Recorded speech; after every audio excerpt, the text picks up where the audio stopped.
How to taste wines correctly.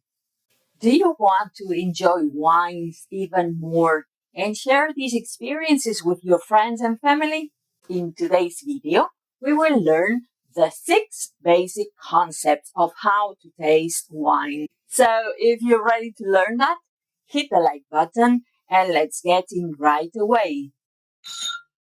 Hello, wine lovers. My name is Cristina Sala, and I have trained hundreds of people to develop their sense of smell. While sharing a glass of wine with a friend can be done perfectly in a much more informal way. Today, we will focus on the best practices for wine tasting.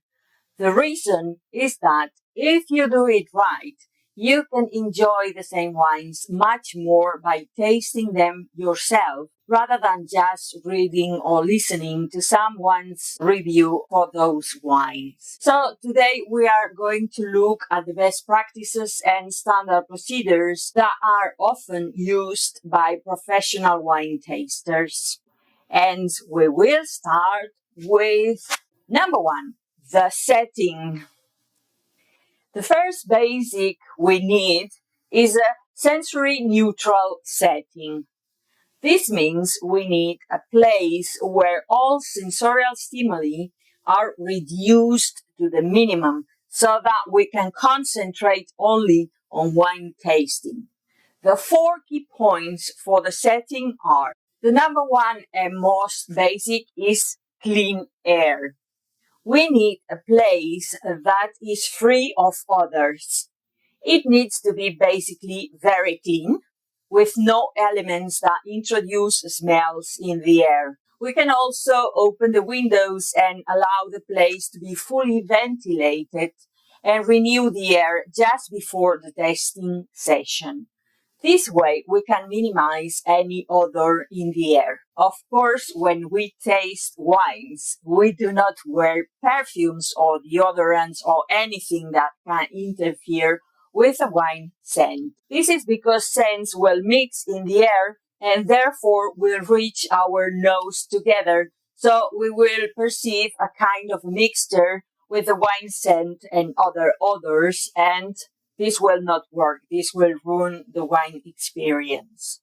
So please make sure that you don't introduce any smells in the wine tasting session. Number 2 is neutral colors. Our sense of smell is very sensitive to the colors we see while we are smelling. This is because any color can be suggesting a different scent. For instance, if we test a lemon-flavored ice cream with pinky color, we will probably describe the scent as a strawberry. And even an expert taster that can spot the lemon flavor will certainly perceive some strawberry nuances on it. Therefore, wearing neutral colors and having a space with neutral colors will help a lot to taste better the wine.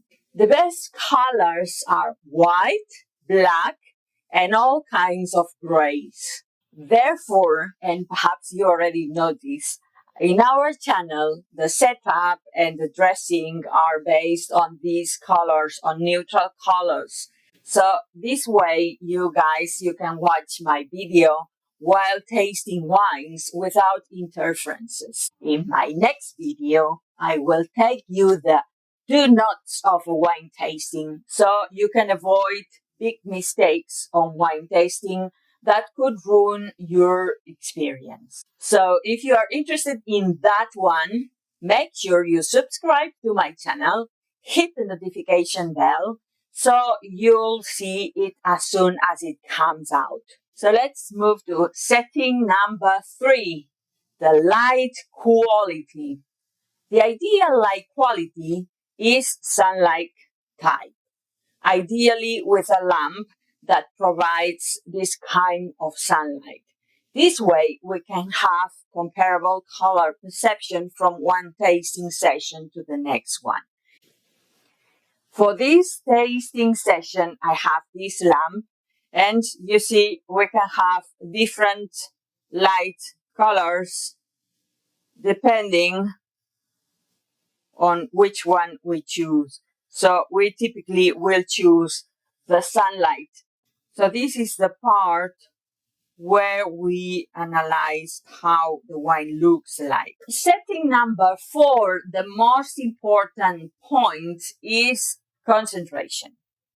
Tasting a wine properly requires focus. We are studying the wine and we need to reduce all sensorial stimuli to the absolute minimum. No music on the background, mobile phones off. We sit calm and rest. We take our time. It is a real Zen mode, which is great. This is also the reason why in this channel we do not use music backgrounds that could disturb your tasting experience. Now that the setting is fixed, we can go to point number 2, the glasses. How are your wine glasses? Let us know in the comment section below to share your experiences with the community of wine lovers. While there are many types of glasses you can use to taste wines, there is one specific model that professional wine tasters use, and it is a standard one. These glasses do follow the guidelines set out in the International Standard Organization, ISO. These glasses are scientifically designed to be used with all kinds of wines and to be compared all over the world in the same conditions. Now, with just 6 glasses like this one, we can taste all kinds of wines and perform all kinds of wine training sessions. This international standard defines the shape and dimensions of the glass to ensure that the opening is narrower than the body. This distinctive shape helps concentrate the bouquet or the odor and helps release the full body of the wine. In addition, a standardized wine tasting glass must be made from clear, colorless glass, which helps the taster to assess the color and transparency of the wine. Assuming that the tasting is ready and we have the glasses and the wines, so let's go for point number 3. The smell. The first thing we need to learn about wine tasting is that the key is the sense of smell, because it has the main influence not only when we smell the wine, but the whole tasting impression. Of course, the taste, the body, and the color are also important sensations that we will consider. Today we will compare these two wines. On the one hand, we have a Chardonnay wine, and on the other hand, we have a Verdejo wine. I will open the bottles of wine following the principles I told you on previous video about how to open a bottle of wine. You should pour around 1/3 of the capacity of the glass. We can swirl this way, placing the glass on a solid surface, taking the stem, and pretending we are writing circles with the glass will create the perfect swirl. The rounded bowl and narrow sides allow the wine to be swirled easily without any spillage. Swirling allows the aromas to expand in the glass, and immediately after, you can smell like this. We take notes about our impression on the wine. The first impressions are important, the most important notes on the very first impression, and later we can keep confirming or refusing our first idea. Once we have smelled completely the wine and taken our notes, we can take a nice sip of it and expand the wine in our mouth to feel the texture, the temperature, and the body of the wine.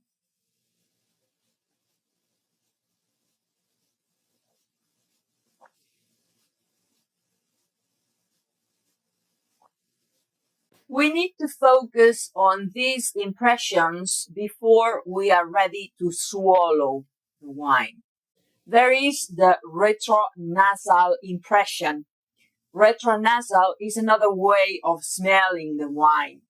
But instead of the normal smell, which is the orthonasal, in this case, we smell by exhaling the air from our mouth to the nose. So from behind the nose to the front of the nose. Smelling this way helps us to further analyze the deepest smell impressions. And for instance, the woody, the vegetal, the earthy or caramelized scents are much better perceived this way. The most important key to learn about wines is point number 5, which is comparing wines. Because you can only learn when you compare different wines. For example, you can say that one is more fruity, that one is more floral, that one is more herbal, whatever. You can also rank them in order of preference.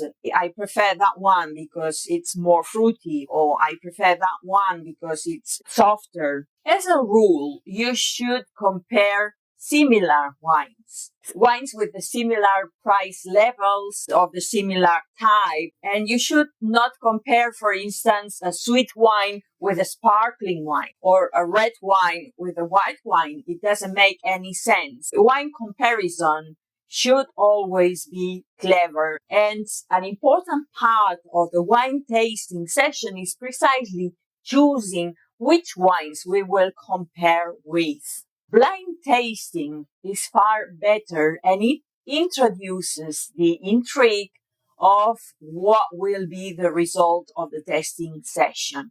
Which wine will rank better when you do not know what you are tasting? For example, in this case, we know which wines we have been tasting, but in a blind tasting, we would only have these 2 glasses of wine with nothing else. We wouldn't know which wines we are talking about, and then it's far more exciting and interesting. So the last point of a tasting session is, of course, the best part of it. And it's point number 6, which is about sharing with other people. The first tasting impression must be individual. So everyone should stay silent and allow each person taking part on the exercise to take their time, to enjoy their tasting. When everyone has finished, then we can start sharing with other people our impressions, but not before. Because if we share our impressions before, we will certainly influence them, and then we will never learn anything from the other people, which is the point. There is no right or wrong. If each person talks about their impressions about wine in a sincere manner, not pretending, not copying, just keeping an endless learning attitude and accepting that learning from other wine lovers is the best way to enjoy wines together. Well, I hope this video today helps you to enjoy wines better. If you like this video, please consider subscribing to my channel and sharing this with your friends to support the community of wine lovers. See you in the next video, and I wish you a great wine time.